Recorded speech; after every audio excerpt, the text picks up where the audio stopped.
करते हैं हमारा न्यू चैप्टर जो है कंपनी। अब कंपनी नाम तो तुमने सुना ही होगा, ठीक है। अभी तक हम लोग ने क्या पढ़ लिया है, पार्टनरशिप पढ़ लिया था। उसके बाद हम लोग ने पढ़ा था प्रोप्राइटरशिप, पहले हम लोग ने 11th में पढ़ चुके थे। अब प्रोप्राइटरशिप और पार्टनरशिप ये है क्या, सबसे पहले इसका थोड़ा सा हम लोग बेसिक देंगे। प्रोप्राइटरशिप का मतलब क्या है, single owner, correct, single owner. अब सिंगल ओनर का मतलब क्या है कि पैसा वो खुद लगाएगा, वो बिजनेस खुद ही मैनेज करेगा। और अगर ऐसा कोई प्रोफेशन है, फॉर एग्जांपल जैसे कोई डॉक्टर है, डॉक्टर, अब अगर डॉक्टर की डेथ हो जाती है तो वो बिजनेस वहीं पे बंद हो जाएगा, करेक्ट। क्या वो अपनी डिग्री अपने बेटे या बेटी को दे सकता है? नहीं, बिकॉज वो उसी तक लिमिटेड थी, तो वहीं पे उसका बिजनेस भी क्या हो जाएगा, बंद हो जाएगा, ठीक है। और क्या वो अपनी ओनरशिप किसी और को ट्रांसफर कर सकता है? नहीं। क्यों बताओ? बिकॉज या तो वो अपना बिजनेस को बेच सकता है, अपनी ओनरशिप किसी को ट्रांसफर नहीं कर सकता है। बोल सकता है कि मैं ओनर, लेकिन ये आज से मेरे यहाँ पे बैठेगा, नहीं हो सकता है ऐसे, ठीक है। फिर और भी अगर हम लोग पॉइंट्स देखें इसमें, उनकी जो लाइबिलिटी होती है वो क्या होती है, अनलिमिटेड होती है ना। लाइबिलिटी अनलिमिटेड का ये तुम्हें मतलब पता है कि जब भी हम लोग अपना बिजनेस अगर बंद करते हैं, वाइंड अप करते हैं, तो अगर हमारे बिजनेस में उतने पैसे नहीं है तो हमें हमारे घर की प्रॉपर्टी या घर में से पैसा लगा के वो हमें पैसा चुकाना पड़ेगा, है ना। तो इसलिए हम क्या कहते हैं कि हमारी जो लायबिलिटी है वो क्या है, अनलिमिटेड है, ठीक है। ये सब चीज़ समझ में आती है, और यही सब चीज़ एप्लीकेबल होती है किसके लिए, पार्टनरशिप के लिए भी। वहाँ भी वो लोग पैसा लाते हैं, लायबिलिटी अनलिमिटेड है, आपस में पार्टनर्स है, बिजनेस वही चलाते हैं। अगर किसी की डेथ होती है तो वहाँ पर बिजनेस बंद हो जाएगा। कैसे? अगर दो पार्टनर है, एक की डेथ हो गई तो बिजनेस तो बंद होना ही है, करेक्ट। अब जो इसका थर्ड फॉर्म है वो है कंपनी। अगर मुझे अपना बिजनेस बहुत लार्जर स्केल पे करना है, करेक्ट, तो मैं प्रोप्राइटरशिप और पार्टनरशिप से आगे बढ़कर मैं क्या बनाऊंगा, कंपनी बनाऊंगा, ठीक है ना। देखो, अगर जैसे मैं बोलता हूँ कि वो एसएस कॉमर्स क्लासेस, तो एसएस कॉमर्स क्लासेस किसकी है, सुमित सर की। तो पहचान हम दोनों की एक ही है, मैनेजमेंट भी मेरा ही है, ओनरशिप भी मेरी है, करेक्ट। पार्टनरशिप में भी सेम ऐसी है, 3 पार्टनर्स, तो हम कहते हैं कि ये तीनों के मिलके ये फॉर्म है कंपनी। क्या होती है, देखो, company is an association of person form and registered under the companies act. यहाँ पे कंपनी फॉर्म कैसी होती है, बाय लॉ, मतलब अंडर कंपनीज एक्ट के अंदर हमें रजिस्टर करना कंपलसरी है। प्रोप्राइटरशिप और पार्टनरशिप, इसमें कोई कंपलसरी नहीं है कि हमें कोई एक्ट फॉलो करना होगा, ऐसा कोई कंपलसरी नहीं है।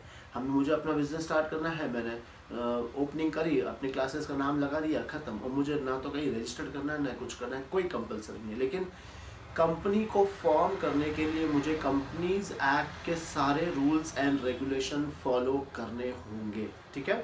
फिर अब इसके कुछ फीचर्स देख लेते हैं हम लोग। सबसे फर्स्ट है पहले लीगल पर्सन ना। यहाँ पे लीगल पर्सन कह सकते हैं, या फिर आर्टिफिशियल पर्सन भी इसमें आता है, separate legal entity that is an artificial person. अब क्या मैं आर्टिफिशियल पर्सन हूँ? नहीं, I am naturally created, right, भगवान ने मुझे बनाया है।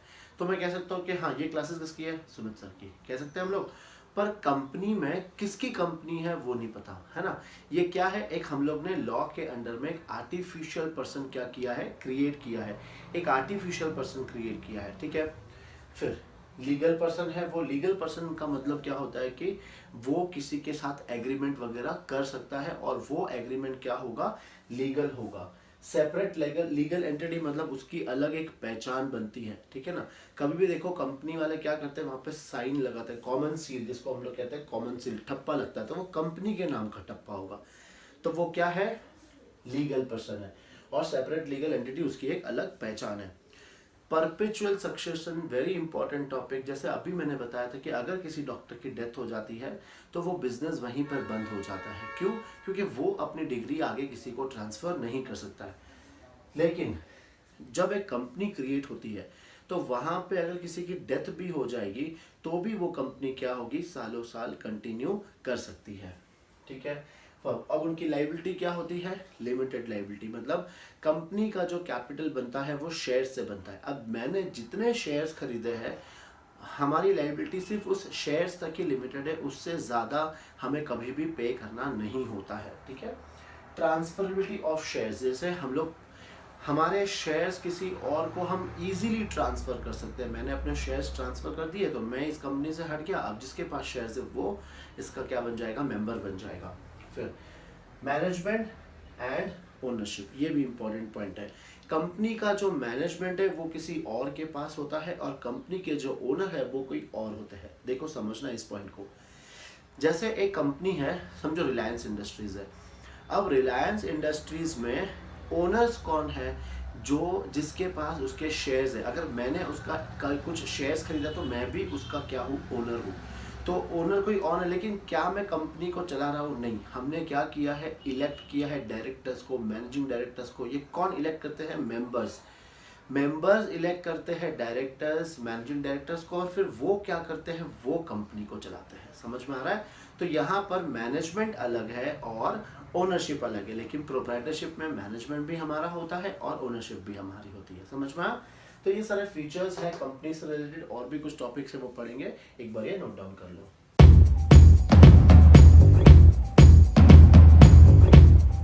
आगे पढ़ते हैं। अब हम लोग पढ़ेंगे types of companies.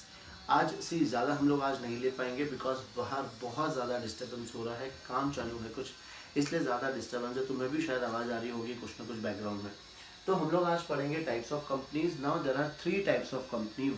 First type की कंपनी जो है 1 पर्सन कंपनी, फिर है प्राइवेट कंपनी, और फिर है पब्लिक लिमिटेड कंपनी। ठीक है। नाउ इनमें क्या डिफरेंस है हम लोग वो देखते हैं। सबसे पहले 1 पर्सन कंपनी। जैसे मैं कौन हूँ, प्रोप्राइटर। मैं 1 पर्सन कंपनी फाउंड कर सकता हूँ। ठीक है, मैं 1 पर्सन कंपनी बना सकता हूँ। अब 1 पर्सन कंपनी में क्या होगा, ओनली 1 पर्सन। ठीक है।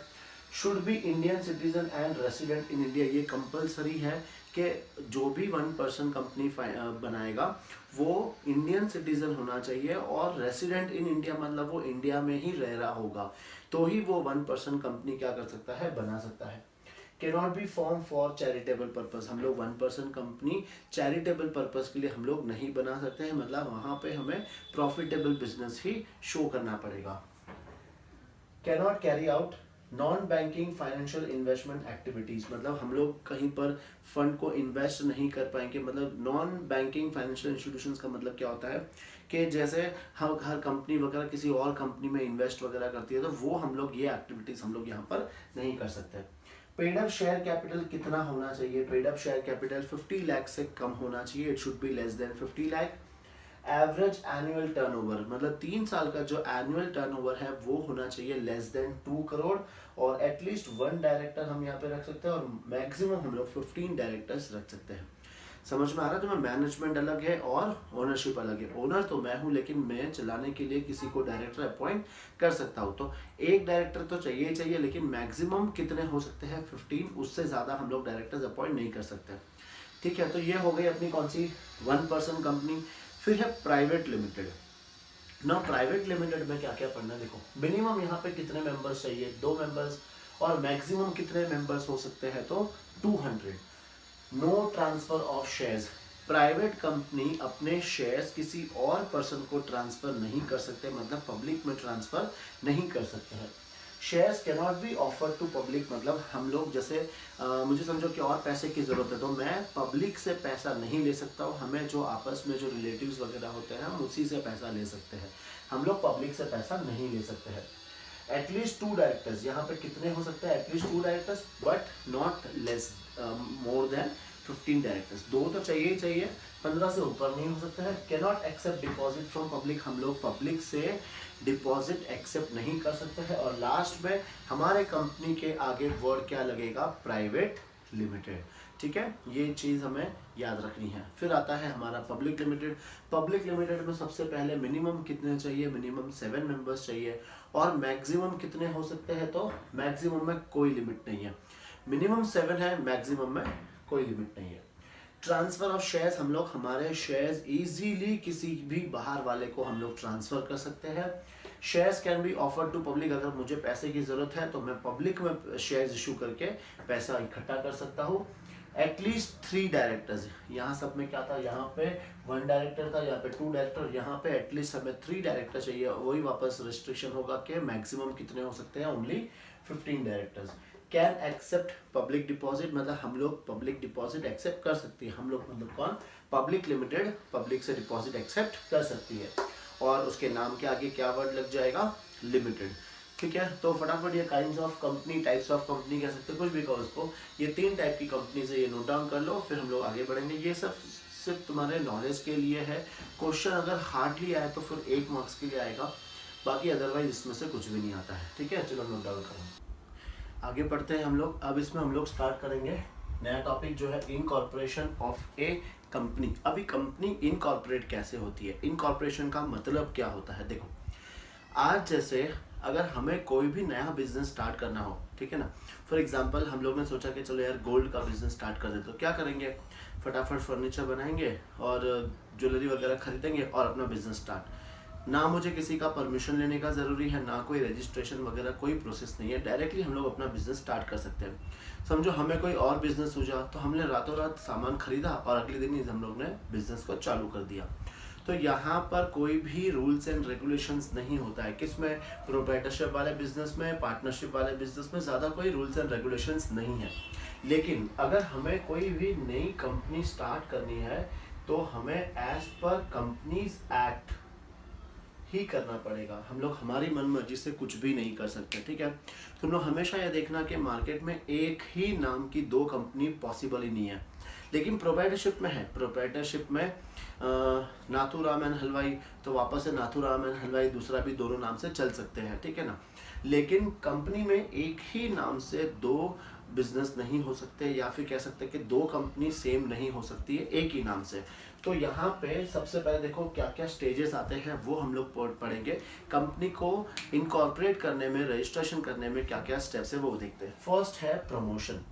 अब प्रमोशन का मतलब क्या होता है, फॉर एग्जाम्पल हम, जैसे मेरे दिमाग में आया कि यार एक ऐसी कंपनी बननी चाहिए जो सब लोग को घर बैठे एटलीस्ट कोई भी चीज़ अगर ज़रूरत है तो वो मिल जाए। ऐसी कोई हम लोग कंपनी बनाएंगे जिसमें बहुत फ़ायदेमंद हो और ये ऑल ओवर इंडिया में वर्क करे।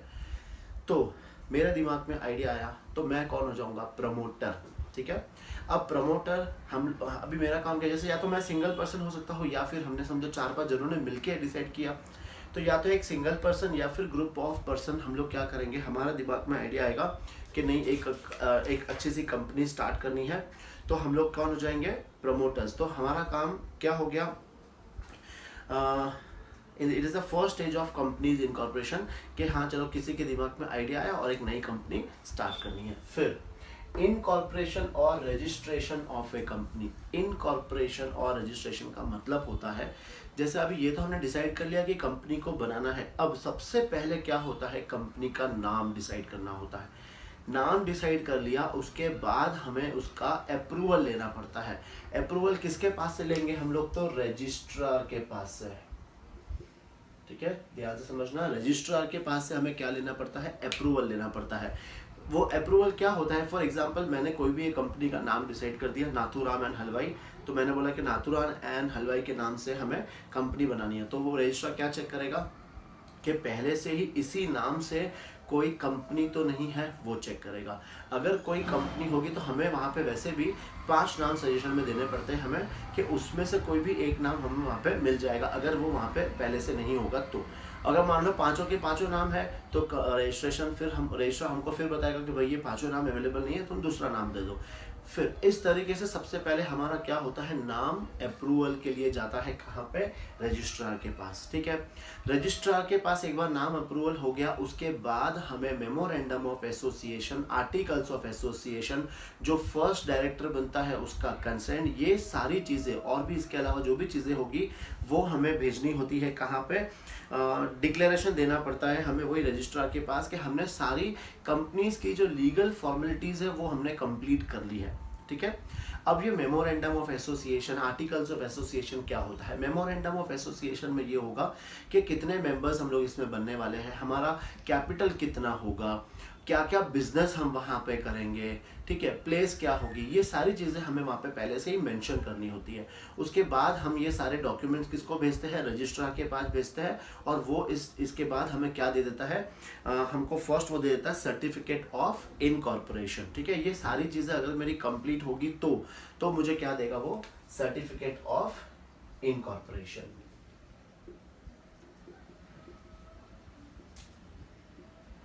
ठीक है। तो ये अपना स्टेज हो गया, यहाँ पे अपने को क्या मिल गया, एक सर्टिफिकेट मिल गया। उसके बाद ही कंपनी एग्जिस्टेंस में आती है, उसके पहले कंपनी का कोई लीगल स्टेटस नहीं है। जब तक कंपनी को सर्टिफिकेट ऑफ इनकॉर्पोरेशन नहीं मिल जाता है तब तक कंपनी का कोई भी क्या बोलते हैं अपन, अस्तित्व नहीं होता है, ठीक है, एग्जिस्टेंस नहीं होता है। फिर नेक्स्ट स्टेज है कैपिटल सब्सक्रिप्शन।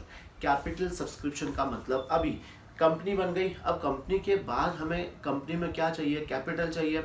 तो सबसे पहले देखना, जो प्राइवेट कंपनी होती है, प्राइवेट कंपनी ने अपने मेमोरेंडम ऑफ एसोसिएशन में जितने भी डायरेक्टर्स मेंबर्स वगैरह बने थे, उन्होंने बोला था कि हाँ मैं इतना पैसा दूंगा, इतना पैसा दूंगा। तो वो सब कुछ उनको क्या करना है, कलेक्ट करना है।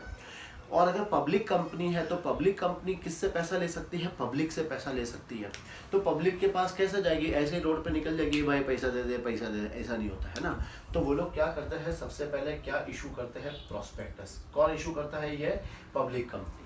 प्रोस्पेक्टस में क्या लिखा होगा, जो भी कंपनी शेयर्स के थ्रू पैसा रेज करना चाहती है, यहाँ पे लिखा होगा कि हम जो तुम्हारा पैसा ले रहे हैं वो कौन से प्रोजेक्ट में डालेंगे और इन फ्यूचर तुम्हें इस पर कितना रिटर्न्स मिलेगा। देखना, कभी भी टीवी पे तुम देखोगे कोई भी कंपनी का अगर नया शेयर्स अगर वो इशू करते हैं तो नीचे लिखा जाता है कि रीड द लाइन प्रॉपरली या फिर प्रोस्पेक्टस इशू, ऐसे कुछ तो वर्ड आता है, एकदम फास्ट में बोला जाता है वो, करेक्ट। तो वो होता क्या है कि हम लोग अगर किसी को भी पढ़ के कोई डिसीजन ले रहे हैं तो वो तुम्हारे रिस्क पे लेना है तुम्हें, और सारी डॉक्यूमेंट्स तुम्हें पढ़ कर लेना है वो, ठीक है। तो प्रोस्पेक्टस में हम लोग क्या है, एक तरह का एडवर्टीजमेंट है। पब्लिक कंपनी क्या कर रही है, एडवर्टीज कर रही है कि हम लोग पब्लिक से क्या ले सके, पैसा कलेक्ट कर सके, ठीक है ना। फॉर एग्जांपल हम लोग ने सोचा कि यार 1 लाख शेयर्स हम लोग मार्केट में इशू करेंगे, 1 लाख शेयर्स, और एक शेयर्स की रुपीज समझो 10 रुपया है, तो मुझे टोटल मार्केट में कितना पैसा लेना है, तो 10 लाख रुपीज लेना है। तो समझना कि एटलीस्ट 90% हमारे पास सब्सक्रिप्शन आना चाहिए, तभी हम लोग आगे के स्टेज पे बढ़ेंगे, नहीं तो हमारा वहीं पर क्या हो जाएगा, क्लोज हो जाएगा, हमें कंपनी वहीं पे बंद करनी पड़ेगी। मतलब 90% हमें शेयर्स का सब्सक्रिप्शन आ जाना चाहिए। तो ये कैसा होगा, फॉर एग्जांपल कोई नई कंपनी होगी तो उसको तो लोग कोई जानते नहीं होंगे, तो वो लोग किसको अपॉइंट करते हैं, अंडरराइटर्स को अपॉइंट करते हैं। अंडरराइटर्स समझ तो इजी टर्म्स में बोलो तो एजेंट। फॉर एग्जांपल मुझे अभी अपना फ्लैट सेल करना है, तो फ्लैट सेल करना तो मुझे थोड़ी पता है कि मार्केट में किसको खरीदना है, तो हम लोग क्या करेंगे, एजेंट को पकड़ेंगे। वो एजेंट क्या करेगा, मेरे बिहाफ पर ढूंढेगा कि हाँ किसको किसको फ्लैट की जरूरत है, तो वो फिर पकड़ के मेरे पास लाएगा और वो अपना बीच में क्या ले लेता है, कमीशन। तो वैसे ही जो भी नई कंपनी आती है, देखो पुरानी कंपनी को तो जरूरत नहीं है क्योंकि पुरानी कंपनी ऑलरेडी सबको जानते हैं। फॉर एग्जांपल रिलायंस अगर आज शेयर्स लेके आती है तो उसको कोई प्रमोशन, ठीक प्रोस्पेक्टस तो इशू करना ही पड़ेगा, लेकिन एडवर्टीजमेंट थ्रू अंडरराइटर्स के लिए जरूरी नहीं है। लेकिन जो न्यू कंपनी होती है उसको अंडरराइटर्स को अपॉइंट करना होता है, और वो लोग क्या करते हैं, कंपनी का शेयर्स को मार्केट में सेल करते हैं, ठीक है, और उसके बदले उनको क्या मिल जाता है, कमीशन मिल जाता है। तो हमें एटलीस्ट 90% हमें सब्सक्रिप्शन करना पड़ता है विद इन प्रिस्क्राइब टाइम, जो भी टाइम लिमिट दिया होगा उसी टाइम के अंदर अंदर हमें हमारा प्रोस्पेक्टस जो भी शेयर्स का है वो पैसा आ जाना चाहिए। और अगर हम लोग 90% हम लोग नहीं कलेक्ट कर पाए तो जितना भी पैसा हमारे पास आया था वो विद इन 15 डेज हमें वो पैसा उनको वापस रिटर्न करना पड़ेगा, ठीक है। और ये पैसा हम कैसे कलेक्ट कर सकते हैं, कैश में बिल्कुल भी नहीं, या तो चेक या फिर कोई अदर इंस्ट्रूमेंट जैसे डीडी के थ्रू हो गया, डिमांड ड्राफ्ट वगैरह हो गया, वैसे ही हम लोग दे सकते हैं, कैश में अलाउड नहीं है। तो समझ में आया कि हमें प्रॉस्पेक्ट इशू करने के बाद 90% हमारे पास सब्सक्रिप्शन आ जाना चाहिए, और 90% नहीं आता है तो with in 50 days of issue हमें वो पैसा वापस से उनको दे देना पड़ेगा, ठीक है। ये हो गया। अब इसके बाद हमारे पास पैसा आ गया, मिनिमम सब्सक्रिप्शन हमने कलेक्ट कर लिया, और ये जो भी मिनिमम सब्सक्रिप्शन है ये कौन गाइड करता है, तो SEBI, security and exchange board of India. जैसे हर स्कूल का ऊपर कोई ना कोई बैठा है, हर सोसाइटी का कोई ना कोई बैठा हुआ है, कंपनीज का कोई ना कोई, वैसे ही कंपनीज का भी कौन होता है, माई बाप, तो सेबी गाइडलाइंस इशू करती है, और वो हर कंपनी को क्या करना पड़ता है, फॉलो करना पड़ता है। अगर वो फॉलो नहीं करेंगे तो सेबी बोल देगी भाई तुम्हारा बिजनेस बंद करो, तुम लोग बिजनेस करने के लायक नहीं हो। तो हमें सारी गाइडलाइंस इनकी फॉलो करनी पड़ती है। तो ये जो भी गाइडलाइंस दी है वो किसने दी है, सेबी ने दी है, ठीक है। फिर इसके बाद ना जब भी हम लोग कोई भी चीज, अच्छा फिर इसके बाद थर्ड स्टेप तो ये हो गया अपना कैपिटल सब्सक्रिप्शन। अब लास्ट क्या है, कमेंसमेंट ऑफ बिजनेस, ठीक है। अब कैपिटल भी हमने जमा कर लिया, सब कुछ अपने पास आ गया। फिर हमें जो हमने को इनकॉर्पोरेशन सर्टिफिकेट मिला था उसके 180 डेज के अंदर अंदर अपने को क्या लेना है, कमेंसमेंट ऑफ बिजनेस, कि हाँ मैंने सब कुछ तैयारी पूरी कर ली है, जितना जो जो रेगुलेशन रूल्स एंड रेगुलेशन है वो हमने सब फॉलो कर लिया है। तो विद इन 180 डेज हम लोग को क्या मिल जाएगा, कमेंसमेंट ऑफ बिजनेस, ये हमको सर्टिफिकेट मिल जाएगा। उसके बाद हम लोग बिजनेस स्टार्ट कर सकते हैं, उसके पहले हम लोग बिजनेस स्टार्ट नहीं कर सकते, उसके बाद ही हम लोग अपना बिजनेस स्टार्ट करते हैं। फिर ये सारे प्रोसेस में अपने जो भी खर्चे होते हैं ये सारे प्रोसेस में, तो उसको हम क्या कहते हैं, प्रिलिमिनरी एक्सपेंसेस। कौन सा खर्चा होगा, ये प्रिलिमिनरी एक्सपेंसेस ना। ये प्रिलिमिनरी एक्सपेंसेस जैसे हम लोग ने किसी को कमीशन पे करा, हम लोग ने शेयर इशू करने के टाइम पे जो खर्चे हुए, प्रॉस्पेक्टस बनाने में जो खर्चे हो गए, वो सारे खर्चे मेरे कौन से होंगे, प्रिलिमिनरी एक्सपेंसेस, मतलब कंपनी स्टार्ट करने के खर्चे। इसको हम लोग बाद में क्या करेंगे, राइट ऑफ कर देते हैं। किसके सामने, जो अपना सिक्योरिटी प्रीमियम है उसके सामने हम लोग इसको राइट ऑफ कर देते हैं। ठीक है, तो ये है सिंपल सा प्रोसेस, तुम्हें समझना है अच्छे से कि कंपनी इनकॉर्पोरेट कैसे होती है, कब अपना बिजनेस स्टार्ट कर सकती है, कब इसको सर्टिफिकेट ऑफ इनकॉर्पोरेशन मिलता है। ठीक है, क्लियर। इसके बाद अभी नेक्स्ट टॉपिक पढ़ते हैं।